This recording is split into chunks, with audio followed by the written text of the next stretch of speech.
Hello viewers, hope you all are fine. सबसे पहले मैं आपको खुशामदीद कहूँगा अपने चैनल हो प्रेगनेंसी एंड प्रिकॉशन पर, और आपसे रिक्वेस्ट करूँगा कि मेरे चैनल को सब्सक्राइब करें। इस चैनल पर आपको प्रेगनेंसी और इससे रिलेटेड जितने मसले मसाइल होते हैं, कॉम्प्लिकेशंस होते हैं, यानी हमल और हमल के दौरान जितने भी मसले मसाइल होते हैं, उन मसले मसाइल में कौन सी अद्वियात इस्तेमाल की जाती हैं, और इसके साथ साथ फर्स्ट वीक से लेकर 40 वीक तक, यानी कि बच्चे के डिलीवर होने तक जो मसले मसाइल होते हैं या बच्चे में वीक बाय वीक जो भी चेंजिंग आती हैं, वो इसके बारे में वीडियोस आपसे शेयर करने वाला हूँ।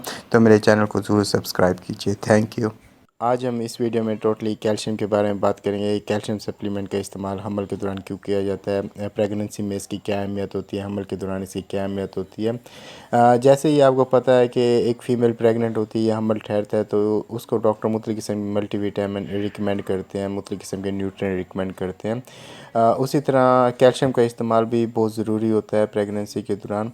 अगर आमतौर पे बात की जाए तो डेली बेसिस पर जो कैल्शियम की रिक्वायरमेंट होती है वो 500 mg से लेकर 1000 mg तक पर डे होती है, और जैसे ही हमल ठहरता है तो 1000 mg तक कैल्शियम पर डे ज़रूरत होती है एक फ़ीमेल को, ताकि उसके आने वाला जो बच्चा है उसकी हड्डियाँ, दिल, दिमाग मज़बूत हो और इजीली बन सके। तो ये कैल्शियम 500 mg से लेकर 1000 mg आपको किसी ना किसी तरीके से लेनी पड़ती है। अगर आप इसको खुराक के ज़रिए लेते हैं तो ये बेस्ट है, क्योंकि खुराक के ज़रिए आप लेते हैं तो ये इजीली एब्जॉर्ब हो जाती है, कोई मसला भी नहीं करती। अगर आप इसके सप्लीमेंट लेते हैं तो इसके सप्लीमेंट जो हैं, आप 500 mg की जो टैबलेट है दिन में यानी कि अगर आप लेना चाह रहे हैं तो एक टाइम में 500 mg टैबलेट का इस्तेमाल एक टाइम में कर सकती हैं, यानी कि 1000 mg टैबलेट आप एक टाइम में इस्तेमाल नहीं कर सकती। इससे इस्तेमाल करने से ये होता है कि इसके एब्जॉर्प्शन में बहुत ज़्यादा मसला होता है और इसकी एब्जॉर्प्शन सही तरीके से जज़ब नहीं हो पाती।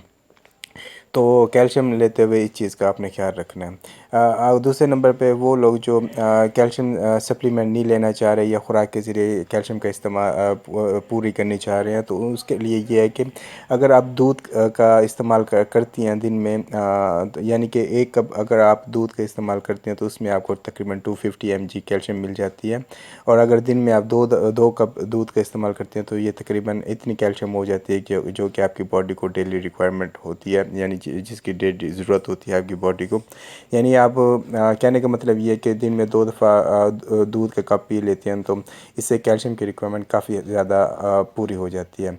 दूसरे नंबर पर यह है कि अगर आपकी बॉडी में कैल्शियम की कमी हो जाती है प्रेगनेंसी में, इसका जो सबसे बड़ा मसला ये होता है कि शुरू शुरू के दिनों में आपके पट्ठों में खिंचाव होता है, पट्ठों में उलझन होती है, या मसल क्रैम्प्स होते हैं, लेग्स क्रैम्प्स होते हैं, जो कि जिसकी शिकायत बहुत ज़्यादा करती हैं फ़ीमेल्स, ख़ास तौर पे फर्स्ट ट्राइमेस्टर में, कि उनके लेग्स में क्रैम्प्स हैं, यानी टांगों में उनकी उलझन सी रहती है। उसकी सबसे बड़ी वजह ये होती है कि उनकी बॉडी में कैल्शियम की कमी होती है।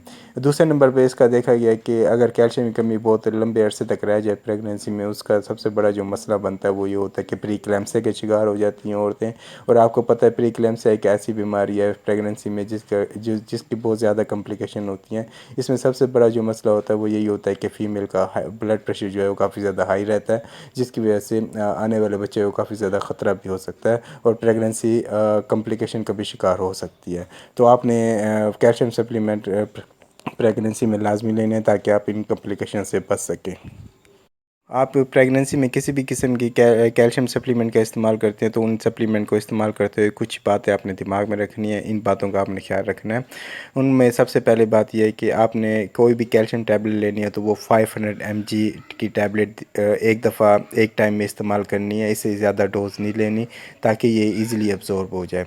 दूसरे नंबर पे अगर आप कैल्शियम टैबलेट लेती हैं तो उसमें बहुत सारी कैल्शियम की टाइप्स आते हैं, जिसमें कैल्शियम कार्बोनेट होते हैं और कैल्शियम सिट्रेट होता है। कैल्शियम जो सिट्रेट आती है वो इजीली एब्जॉर्ब हो जाती है, लेकिन ये थोड़ी एक्सपेंसिव होती है। दूसरे नंबर पर जो कैल्शियम कार्बोनेट होती है ये बहुत ज़्यादा इस्तेमाल की जाती है और ये इजीली एब्जॉर्ब भी नहीं होती, और इसको लेते हुए डॉक्टर हमेशा ये रिकमेंड करते हैं कि इसको हमेशा इस्तेमाल आप खाने के साथ करें, ताकि ये कोई और मसला ना कर सके। इसके साथ साथ कैल्शियम टैबलेट्स या सप्लीमेंट्स लेते हुए आपने इस चीज़ का भी ख्याल रखना है कि इसका इस्तेमाल आपने दूसरे मल्टीविटामिन्स के साथ नहीं करना। यानी कहने का मतलब ये कि आप किसी भी किस्म के और मल्टीविटामिन का इस्तेमाल करती हैं या वो टैबलेट ले रही हैं तो उसके साथ कैल्शियम की टैबलेट आपने नहीं लेनी। कुछ वक्फे के बाद, कुछ टाइम के बाद आपने कैल्शियम टैबलेट का इस्तेमाल करना है, क्योंकि देखा गया कि कैल्शियम के इस्तेमाल करने से ये है कि इसके इस्तेमाल करने से आयरन के एब्जॉर्प्शन में मसला हो सकता है, जो कि जिसकी वजह से आप आयरन की डिफिशेंसी में शिकार भी हो सकती हैं, और ये भी हो सकता है कि कैल्शियम की एब्जॉर्प्शन भी सही तरीके से ना हो पाए। तो आपने मल्टीविटामिन लेते हुए ये कोशिश करनी है कि कैल्शियम की टैबलेट मल्टीविटामिन के साथ बिल्कुल नहीं लेनी। और जो लोग कैल्शियम सप्लीमेंट इस्तेमाल नहीं करना चाह रहे तो उनके लिए ये है कि वो दूध का इस्तेमाल ज़्यादा से ज़्यादा करें, दही का इस्तेमाल ज़्यादा से ज़्यादा करें या चीज़ का इस्तेमाल ज़्यादा से ज़्यादा करें।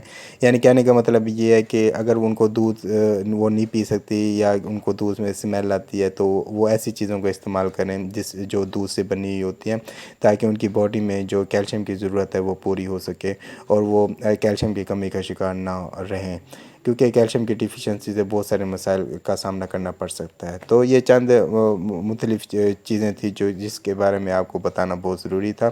तो उम्मीद है आपको मेरी वीडियो पसंद आई होगी और मेरी वीडियो को आप लाइक करना और इसको अपने दोस्तों के साथ शेयर करना बिल्कुल नहीं भूलेंगे। Thank you.